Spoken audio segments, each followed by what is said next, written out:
Welcome to Transact, the resource planning module in Transact ERP, where we manage material requirements.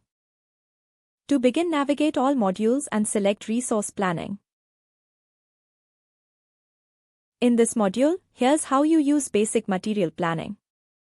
Resource Planning tab. Then select Basic Material Planning and click Generate Report. You can choose a product category from the drop-down, for example, consumables, raw materials, or others.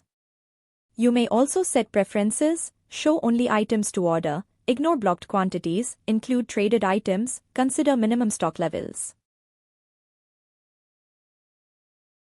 Once ready, click Generate Report. The system will compute and display a full requirements report.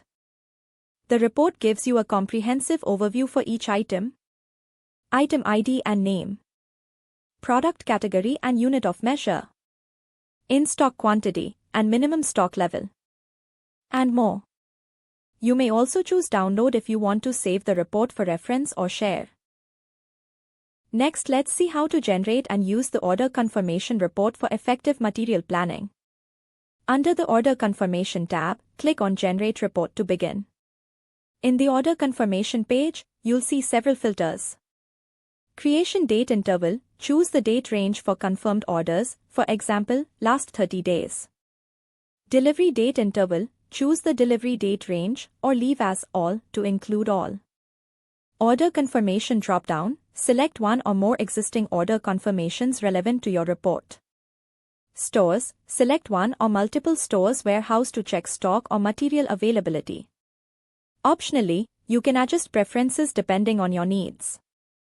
For example, consider items to be traded. Include alternate raw materials. Skip producing semi-finished goods, SFG, if stock already exists. Skip finished goods production if stock is present. Consider minimum stock level when calculating requirements. Once done, click Generate Report. The system will process and display the report. If you want, you can click Download this report. Next, let's see using the Process Details feature in the Resource Planning module to generate a production-level report. Select Creation Date Interval, choose the time range. Pending process number, select one or more process numbers to include in the report.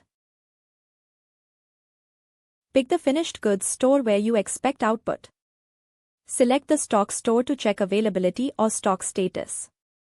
Optionally, you can enable preferences like consider minimum stock level, then click Generate Report. If needed, you can hit Download, export the report for sharing with procurement or production teams, or for record keeping.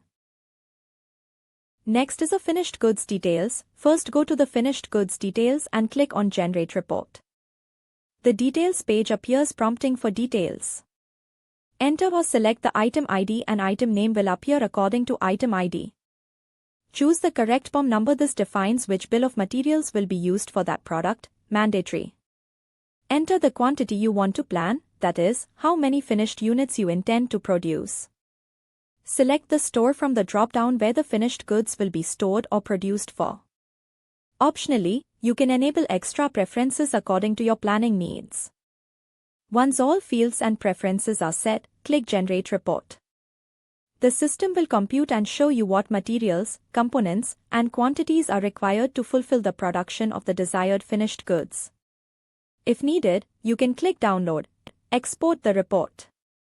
This is helpful for procurement or production teams to review raw material requirements, prepare purchase orders, or plan production scheduling. Thanks for watching.